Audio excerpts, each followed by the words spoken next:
नमस्कार, शुभ संध्या, स्वागत है सिलेक्शन गुरु के हमारे यूट्यूब चैनल पर। और अपनी मैथमेटिक्स के सेक्शन में आज आप लोगों का फिर से वीर योजना के अंतर्गत जो वैकेंसी आने वाली है उसके लिए जो महत्वपूर्ण सवाल हो सकते हैं, गणित के जो एक्सपेक्टेड क्वेश्चन हो सकते हैं, उन 15 क्वेश्चनों के साथ मैं आप एक बार फिर से आपका स्वागत करता हूँ। हौसले बुलंद रखो, सफलता भी खुद चलकर तुम्हारे पास आ जाएगी। हौसलों से ही इस दुनिया में सब कुछ मिलता है, और अगर आपने हौसला बना लिया है कि हमको सेलेक्ट होना है, हमको देश की सेवा में, भारतीय सेना में जाना है, कोई आपको रोक नहीं सकता है। जज्बा रखिए, जुनून रखिए, सिलेक्शन से कोई नहीं रोक सकता। कहते हैं ना, जो कर लिया है जिद ऊंची उड़ान का, तो फिर क्या कर देखना आसमान का। तो फिर परीक्षा कैसी है, आसान है, कठिन है, ये सब देखना ही नहीं है आपको। सिर्फ आपको मेहनत करने की जरूरत है, काम करने की जरूरत है। ठीक है, शुरू करते हैं आज का क्वेश्चन। कह रहे हैं कि दो संख्याओं का जोड़ 8 है, दो संख्याओं का जोड़ 8 है, और उनका अंतर यदि उनके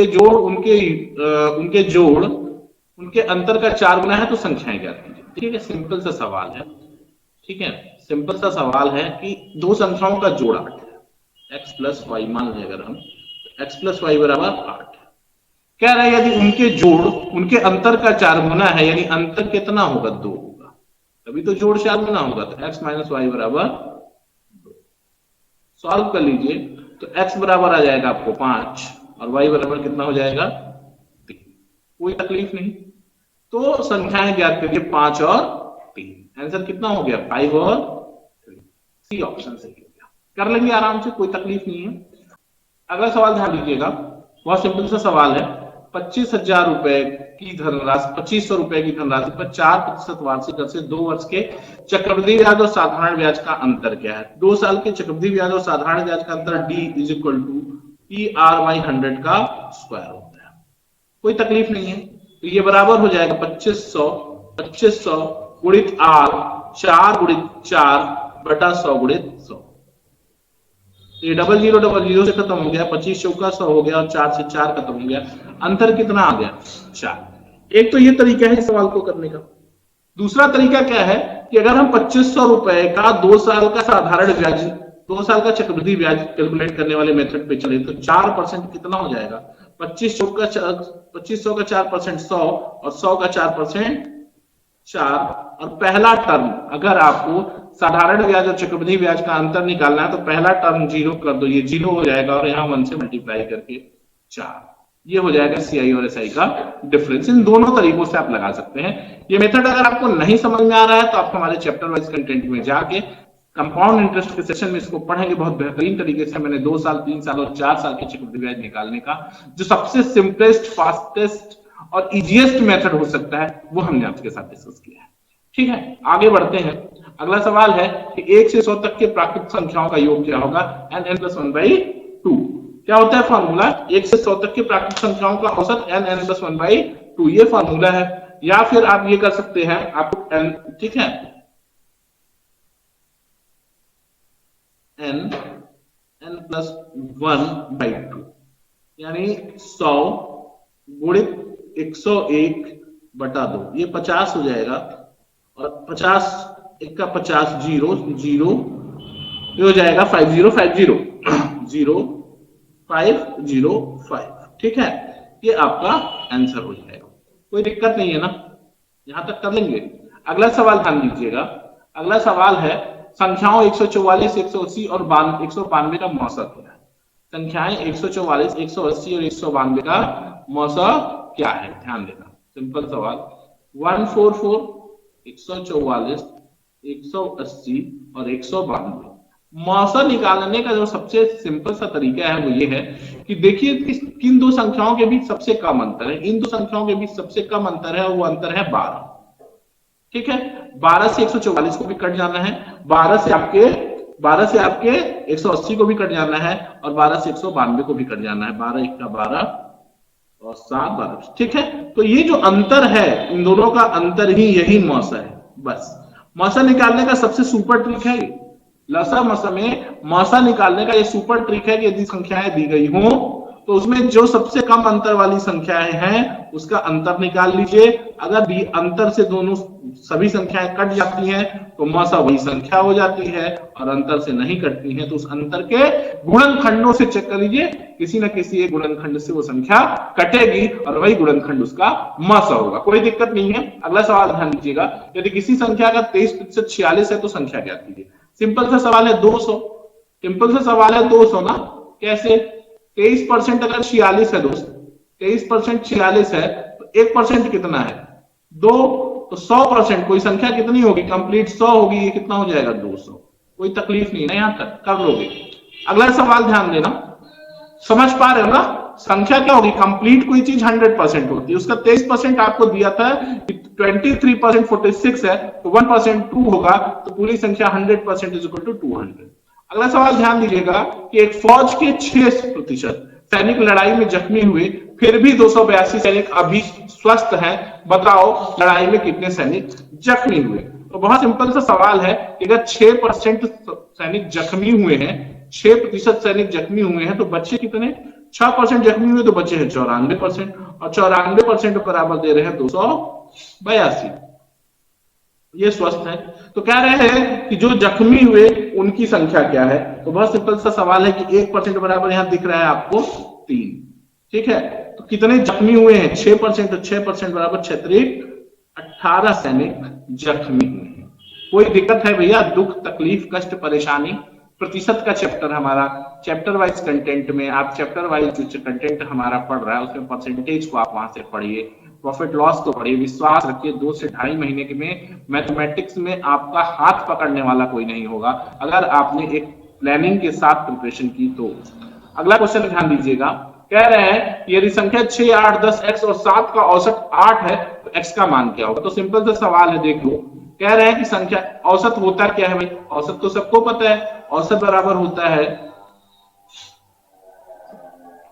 औसत बराबर होता है योग बटा संख्या। औसत कह रहे हैं कितना है? औसत 8 है। संख्याएं कितनी है दोस्त? 1, 2, 3, 4, 5 है बटा 5, और योग कितना है? 8, 6, 14, 10, 24, 24, 7, 24, 7, 31 प्लस x। तो ये हो जाएगा, आप इसको कर लेंगे, x बराबर आ जाएगा x प्लस 31 बराबर 40 हो जाएगा। तो x बराबर कितना आ जाएगा? x बराबर 9। यही आपका x का वैल्यू हो जाएगा। कोई तकलीफ नहीं है ना? अगर मेथड अच्छा लग रहा है, ठीक है, और आप चैनल पसंद आ रहा है तो चैनल को लाइक करिए, शेयर करिए और सब्सक्राइब करिए। अगला क्वेश्चन ध्यान दीजिएगा, कह रहे हैं कि ए और बी मिलकर एक काम को 10 दिन में कर सकते हैं। ए और बी, ए अकेला उस काम को 15 दिन में कर सकता है, तो बी अकेला उस काम को कितने दिन में करेगा? सिंपल सा सवाल है, देख लेते हैं। कह रहे हैं कि ए प्लस बी इसी काम को 10 दिन में कर सकता है, बी ए अकेला उस काम को 15 दिन में करता है, तो बी अकेला उस काम को कितने दिन में करेगा? एलसीएम 30 हो जाएगा, एलसीएम 30 हो जाएगा। ए और बी का एक दिन का काम 3, ए का एक दिन का काम 2, अंतर निकाल लेंगे 1। ठीक है, अंतर निकाल लिया तो क्या हुआ? ए से कैंसिल हो गया, ए से कैंसिल हो गया। बी का एक दिन का काम कितना? 1। तो बी पूरा काम कितने दिन में करेगा? 30 बटा 1 बराबर 30 दिन में। ठीक है, अगला सवाल ध्यान दीजिएगा, कह रहे हैं कि एक वृत्ताकार बाग की त्रिज्या 28 मीटर है, बाग की परिधि क्या है? ध्यान दीजिए, एक वृत्ताकार बाग, अब देखो यार कोई भी हो, त्रिज्या दिया है, अगर परिधि पूछ रहा है तो एक बात समझो कि वो 11 से कटेगी और 11 से डिविजिबल मात्र एक संख्या यहां पर है, 176। सिंपल सवाल, बिना पेन उठाए 176 को टिक मार देना, कोई तकलीफ नहीं होगी, इस बात की गारंटी है। ठीक है, वृत्त का परिधि, वृत्त की त्रिज्या, ठीक है, बेलन, शंकु, गोला, आयतन, वक्रपृष्ठ, संपूर्ण पृष्ठ, सबका जो परिणाम आएगा वह 11 से विभाज्य ही कोई संख्या आएगी, ये पक्की बात है। फिर भी अगर आपको चाहिए तो मैं परिधि निकाल दे रहा हूं, 2 पाई आर। 2 पाई आर का मतलब 2 गुणित 22 बटा 7, और गुणित आर का मतलब कितना है? 28, 7 चौक 28, 4 दूनी 8, 4 दूनी 8, 8 दूनी 16, 8 दूनी 16, 1 17। अगला सवाल ध्यान दीजिएगा, दो संख्या 3 संबंधी 4 के अनुपात है, इसमें से छोटी संख्या 75 है, तो दूसरी संख्या क्या कीजिए? सिंपल सा सवाल समझिए, ये 3 संबंधी 4 का मामला है दोस्त, और कह रहा है कि इसमें छोटी संख्या 3 कितनी है, 75 है, तो बड़ी संख्या 4 कितनी होगी, 100 होगी। सिंपल, कोई दिक्कत नहीं। 3 75 के बराबर है तो 4 100 के बराबर होगा। ठीक है, कर लोगे ना, कोई दिक्कत नहीं, कोई तकलीफ। अगला सवाल ध्यान दीजिएगा। अगला सवाल है कि एक आयत की लंबाई और चौड़ाई का अनुपात 7 संबंधी 4 और परिमाप 88 सेमी है, तो लंबाई और चौड़ाई का अंतर क्या है। बहुत बहुत इजी सवाल है, ध्यान दीजिएगा। कह रहे हैं कि आयत की लंबाई और चौड़ाई में 7 संबंधी 4 का अनुपात है, यानी 7x है और 4x है। परिमाप क्या होता है, परिमाप होता है 2l plus b is equal to 88।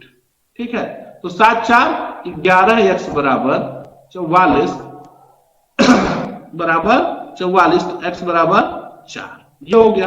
अब क्या कह रहे हैं कि लंबाई और चौड़ाई का अंतर 4x और 7x का अंतर 3x, 3x बराबर हो गया 3 गुणित 4 बराबर 12 सेंटीमीटर। कोई दिक्कत है, 12 सेंटीमीटर। अगला सवाल ध्यान दीजिएगा। अगला सवाल है कि कितने समय में 450 रुपया 5% साधारण ब्याज की दर से 540 हो जाएगा, यानी ब्याज कितना मिल रहा है, 90 रुपए। 90 रुपए का ब्याज है, देख लेना इसको यार आराम से। 450 रुपए था, 540 हो गया, यानी ब्याज 90 रुपए में गया। और साधारण ब्याज का फार्मूला है simple interest SI is equal to PRT by 100। तो ये 90 रुपया बराबर हो गया। P कितना आएगा भाई, P मूलधन 450 है, R 5 है, यही टाइम T पता करना है बटा 100। तो ये कितनी बार कट जाएगा, 20 बार कट जाएगा। ये 0 0 से खत्म हो जाएगा, 45 दूना 90 हो जाएगा और T बराबर आ जाएगा 4 साल। T बराबर 4 वर्ष आ जाएगा कि 4 वर्ष में ऐसा होगा। ठीक है, अगला सवाल ध्यान देते हैं हम लोग। अगला सवाल है कि मोहन की उम्र उसके पिता की उम्र की 1/3 है, दोनों के उम्र का योग 60 वर्ष है, तो मोहन की उम्र क्या थी। सिंपल सा सवाल है यार, इसमें कुछ करना नहीं है दोस्तों। आपको अगर भले लग रहा हो कि ये बहुत इजी क्वेश्चंस हैं, निश्चित रूप से ये सारे इजी क्वेश्चन है, लेकिन अग्निवीर का लेवल यही है। आपको लगता होगा जिन्होंने 2 साल 2.5 साल 3 साल से तैयारी कर रहे हैं तो उन्हें भले लगे कि ये इजी है, लेकिन जो बच्चा पहली बार 17.5 साल का बच्चा अपीयर होगा, उसको भी ध्यान में रखे पेपर बनाया जाएगा। तो आपको इसी को बढ़िया से रिवाइज कर लेना है। देखो मोहन है और मोहन के पिता है, तो क्या कह रहे हैं भैया कि मोहन की उम्र पिता की उम्र की 1/3 है, यानी पिता 3 है तो मोहन 1 है। योग कितना है दोनों का, यानी 4 भाग बराबर 60 है, तो 1 भाग बराबर 15, तो मोहन की उम्र कितनी हो जाएगी, 15 साल। सिंपल सा सवाल है, बिना पेन पेपर भिड़ा के खाली हो जाओगे गुरु, बस प्रैक्टिस की जरूरत है। अगला सवाल ध्यान दीजिएगा। अगला सवाल है कि एक नाव पानी के बहाव के साथ 11 किमी प्रति घंटा की गति से चलती है तथा विपरीत दिशा में 3 किमी प्रति घंटा की दर से चलती है, तो नाव की स्थिर जल में गति क्या होगी। बहुत सिंपल सा सवाल है, समझना बात को, थोड़ा सा समझने की कोशिश करना।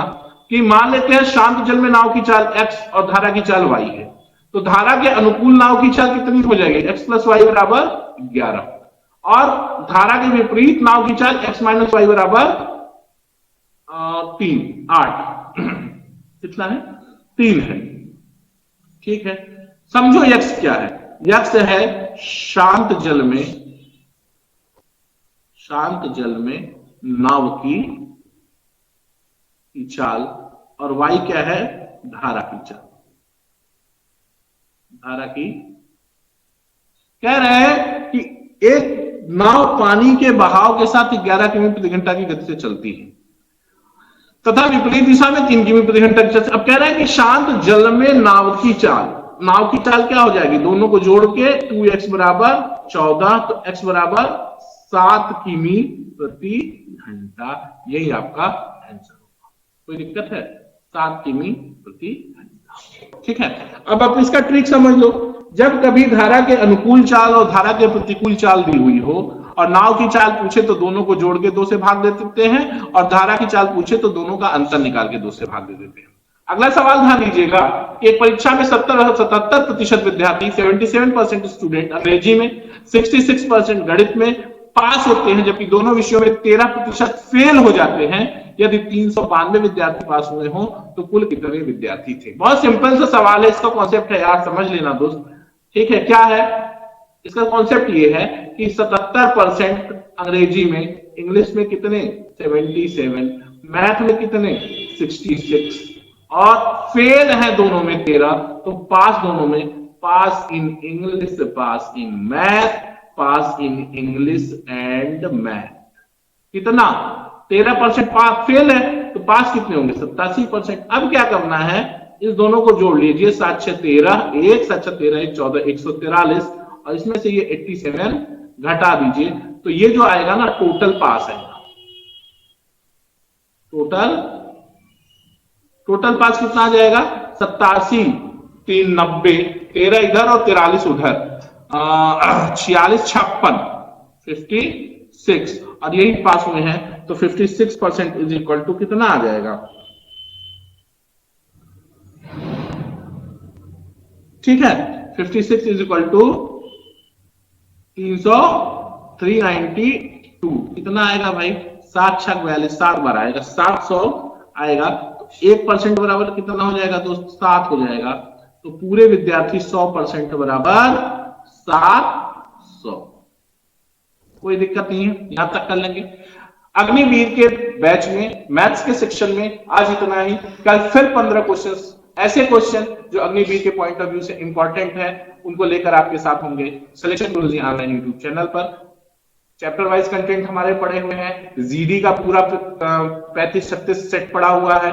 आपको पढ़ने के लिए पर्याप्त कंटेंट हमारे चैनल पे है, आप प्रैक्टिस करिए, पढ़िए। और एक रिक्वेस्ट है कि कम से कम एक सेट जरूर सॉल्व करिए, निश्चित रूप से सॉल्व करिए, वो आपके लिए बहुत फायदा करेगा एग्जाम में। तो आज सिलेक्शन गुरुजी पर अग्निवीर बैच में इतना ही। कल फिर मुलाकात होगी 15 क्वेश्चनों के साथ, और तब तक बने रहिए सिलेक्शन गुरुजी ऑनलाइन यूट्यूब चैनल पर। धन्यवाद। जय हिंद, जय भारत।